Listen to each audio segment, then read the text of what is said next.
This is Jennifer Gonzalez welcoming you to episode 52 of the Cult of Pedagogy podcast. In this episode, we're going to talk about whether your classroom is academically safe.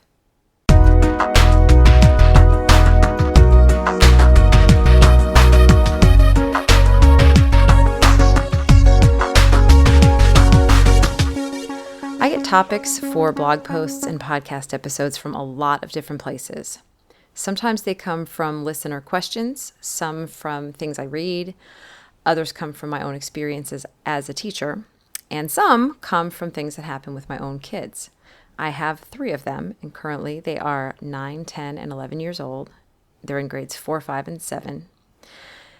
They all go to public schools, and I believe they're all getting a pretty good education. Still, things happen. They come home with stories, I see their assignments, and there are just moments when I think improvements could be made.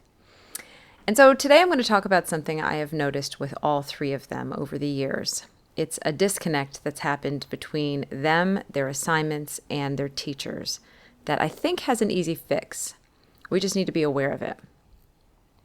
First, I'd like to thank Kidem for sponsoring this episode. You know, a lot of teachers love the idea of personalized learning, but without the right tools, it is just a buzzword. Kidem is a free platform that helps you personalize learning for every student. With Kidem, teachers gain access to an unlimited library of standards-aligned content coupled with beautiful, actionable reports to see exactly which standards need more work and which students need more help. To learn more, visit cultofpedagogy.com/Kidem. Kiddom. I would also like to thank you for the reviews you've left for this podcast on iTunes. I know you are all very busy people, and so many of you listen in your cars or working out in places where you just don't necessarily have access to a computer. So it really means a lot to me when you take the time to write those iTunes reviews. They really help bring new listeners to the show. So I just wanted you to know how much I appreciate them. Okay, so let's talk about academic safety. I'm going to describe a scenario for you. This is a scenario that is all too familiar to me. One of my kids comes home with an assignment to complete. She brings it to me for help. Not wanting to do the work for her, I start by asking her to tell me what she knows. Okay, I say, looking at the paper she's handed to me. What are you supposed to be doing here? I don't know, she says. I hand the paper back to her. Read the directions to me, I say. Reluctantly, she reads. As I listen, I realize I don't quite understand the instructions either. We wrestle with the task for a few minutes. I offer one possible approach, and when that idea is rejected, I offer another. As the conversation progresses, my kid gets more and more distressed. It becomes abundantly clear that I am not going to be able to tell her how to do it. I should mention, the assignment is not the kind where creativity is the goal. We're not talking about a task that encourages divergent thinking or has multiple possible right answers. That's not it. This assignment and almost all the others we find ourselves stuck on are worksheets produced by large companies where the task just isn't worded clearly. It's obvious that one right answer is supposed to be given. We just can't figure out what that answer is supposed to be. I should also add that my kids in general do not struggle in school. They're early readers, good at math, high test scores, no behavior or attention issues. So we're not talking about students who tend to take longer to understand things. These are 3 bright kids who do well in school. But this scenario has played out with all 3 of them at different grade levels and with different teachers throughout their school years. Okay, so then I say, well, did you go over this in class before bringing it home? And she says, yeah, sort of. I say, did you understand what you were supposed to do then? In return, I get a blank stare.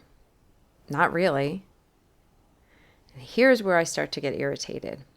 So did you say something, I ask? Did you tell your teacher you didn't understand? No, my kid says. Then she adds, I didn't want to get in trouble. That right there, that is when I feel my flipping out reflex start to kick in. when my professionalism starts to waver and the hysterical, teacher-bashing helicopter parent voice starts whispering in my ear. No student should feel like they can't ask questions in school. No student should go home not understanding how to do their homework. No student should ever worry that asking for more explanation will result in punishment. At first, I imagine the worst. A teacher like some I remember from my own childhood. Teachers who regularly said things like, "A stupid question deserves a stupid answer," and "You know we just went over that. Sit down." They never said these things to me, but when I heard them said to my classmates, I knew I'd be better off keeping my mouth shut. I can imagine this scenario, and the irrational part of my brain wants to assume this is what's going on. But I taught middle school for 7+ years. I know exactly what it's like to give 100% effort in your instruction and see that some kids are completely tuning you out. I know how it feels to answer the same question 4 times in a row. I know that when a student tosses his paper aside and says, "This is stupid," we don't always recognize it as a cry for help. Sometimes we respond like regular humans, let our egos get in the way, and simply interpret it as misbehavior. I also know how unskilled students can be at asking questions. I remember how easily students could misinterpret, oversimplify, and misrepresent things I said. I know how often students ask for help 2 seconds before the bell rings or 2 seconds before an assignment is due. I know that "I don't get it" can actually mean 100 different things. So when I try to figure out why my child is sitting in front of me with an assignment she doesn't know how to do, I know all too well that my kid's version may not be the whole story. Maybe the teacher did explain it. Maybe she provided time to work on the assignment in class. Maybe she showed examples. Maybe my kid was talking or daydreaming. Maybe my kid was in the bathroom. Maybe there's another student in the class whose very presence makes my kid feel embarrassed to ask any questions at all. There are dozens of possible reasons why she doesn't understand this assignment. But what can't be argued is that the thought of telling her teacher this makes her uncomfortable. There's something about that teacher or that classroom that isn't as academically safe as it could be. Every time a student chooses not to ask for help or clarification, it's a missed opportunity for learning. And it's something we have the power to improve. So what I want to talk about are a few simple, powerful ways that you can make your classroom a place where students feel free to ask questions and take academic risks. If you're already doing most of these, you may only pick up one new idea, but it may be just the thing your students need to grow as learners. So here's the first one. Build in more checks for understanding. Now, most teachers are already doing a lot of this. We teach something, then we make sure students understand what we taught them. We just may not be doing it as much as we could to make sure everyone really gets it. So I'm going to break this one down into a couple of different sort of subpoints. The first way that you can build in more checks for understanding, this is a little fine-tuning. Ask questions instead of asking for questions. When teachers finish delivering some kind of content, a lecture, a video, a reading, or giving a set of instructions, we often say, "Does anyone have any questions?" This is one of the least effective ways to actually find out what questions our students have. For one thing, when a person doesn't understand something, they don't always know what they don't understand, so it may not be possible to formulate a question. On top of that, many students fear looking stupid. So even if they do have a question, it's only the bravest who will put themselves out there.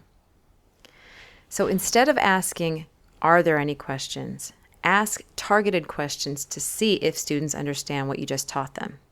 So for example, "Sierra, tell me what you're going to do after you get your test tubes." Or, "Jordan, what could happen if you forget to carry the one?" Or, Mikey, where should everyone put their journal today when they've finished? These brief exchanges will get everyone's attention, they'll provide a quick review, and they'll help students identify areas where they might be confused. Another way to build in more checks for understanding is to have students explain things to each other. After teaching a concept or giving instructions, have students do a think, pair, share to explain it to each other. This gives each student a chance to process their thoughts to a low-risk audience of one, and the act of trying to put what they just learned into their own words has massive cognitive impact. Once students have explained it to each other, they can correct small misconceptions, and if they can't, they will be more likely to ask you for help after discovering that someone else is confused about the same thing. Another way to build in more checks for understanding is to just do the first few steps of something together.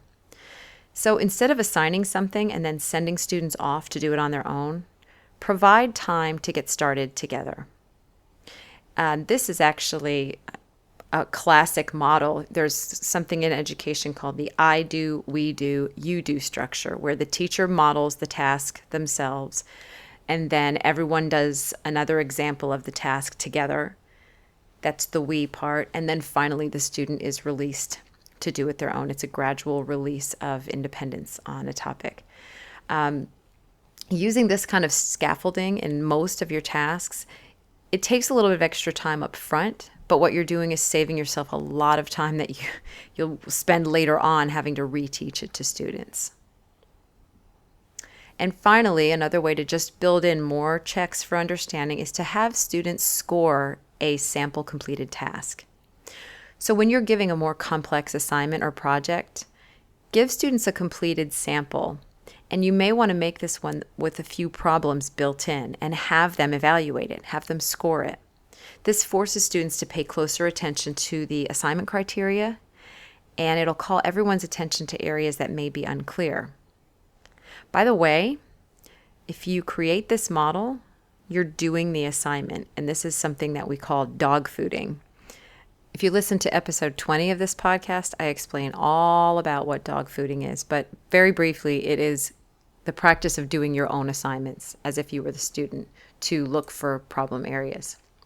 Okay, so in terms of creating more academic safety in your classroom, one great way of doing it is to just work a little bit harder to make sure that students are understanding what they're supposed to do with these checks.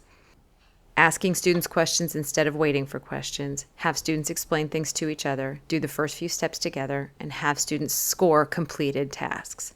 Okay, another thing you can do to make your classroom more academically safe is to teach students how to ask questions. Students don't come into the world understanding how to monitor their own understanding and then formulate respectful questions that target their exact area of misconception. The only way they get good at this is to practice. So, in your classroom, whether it's formally or informally, show them how to ask these kinds of questions.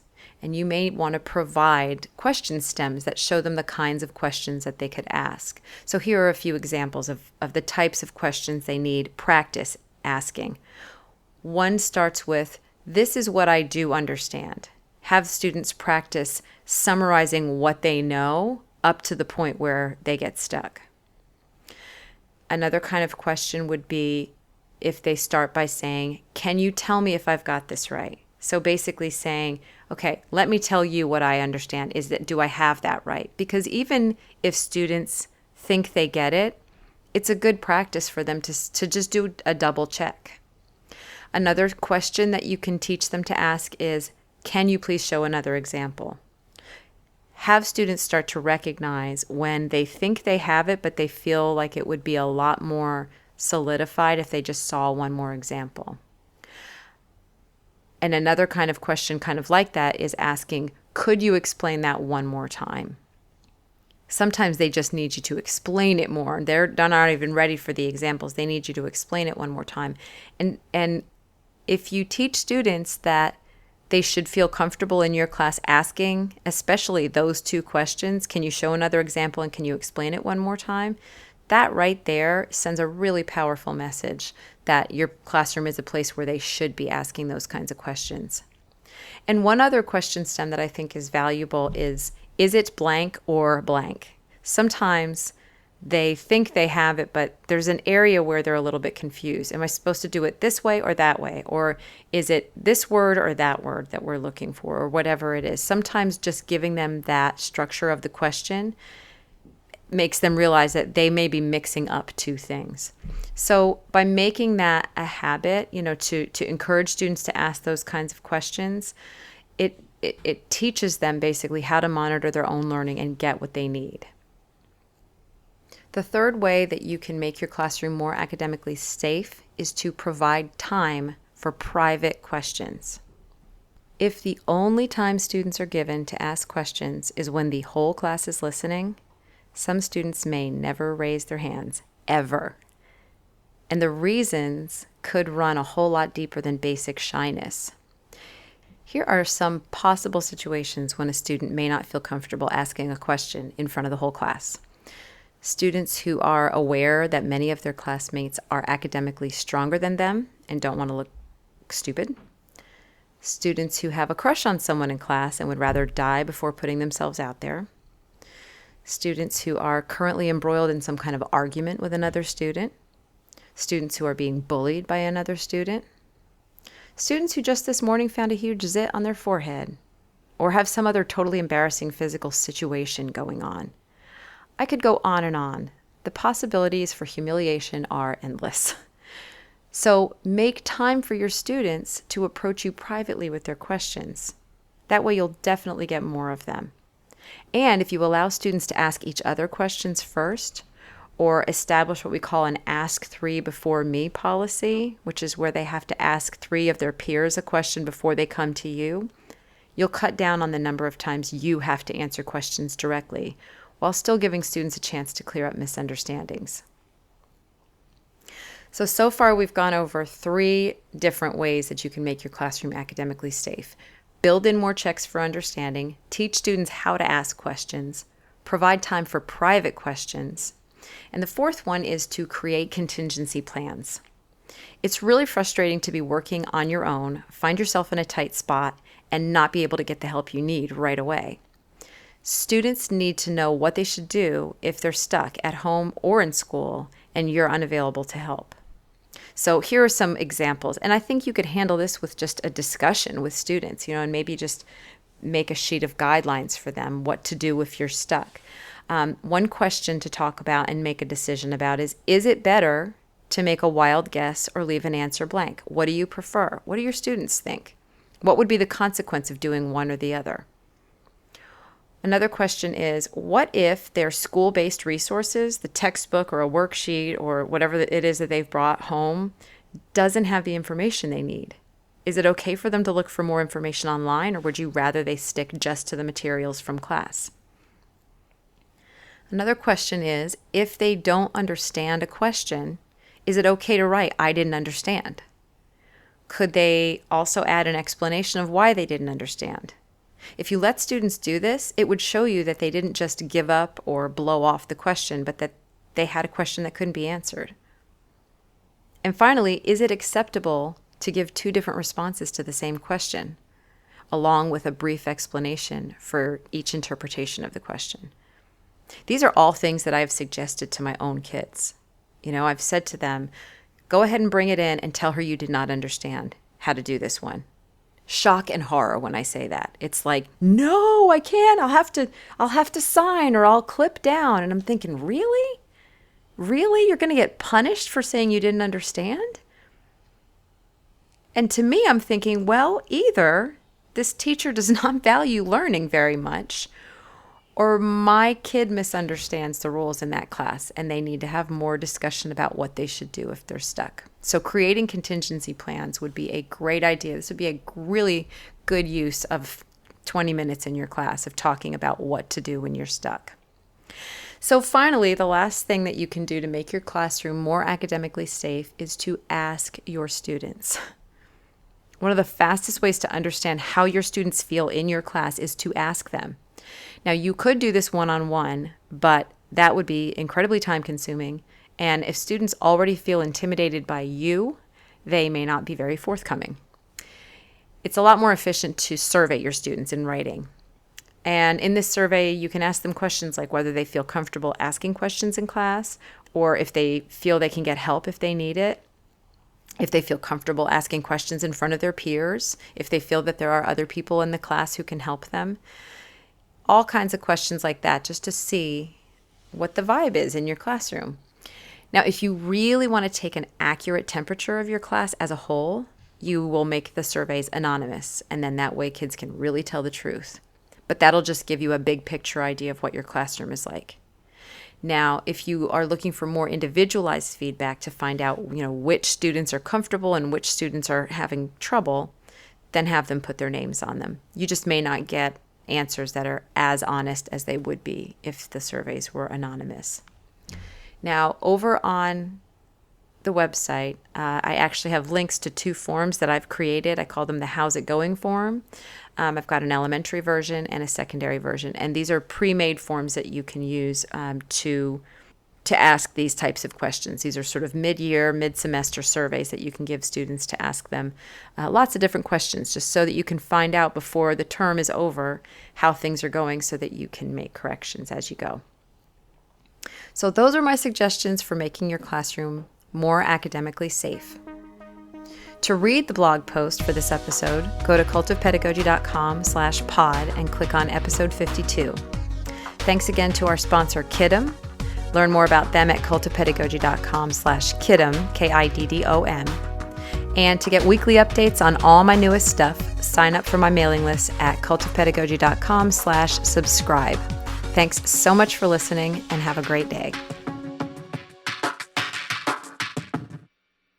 This podcast is a proud member of the Education Podcast Network. Podcasts for educators, podcasts by educators. To learn more, visit edupodcastnetwork.com.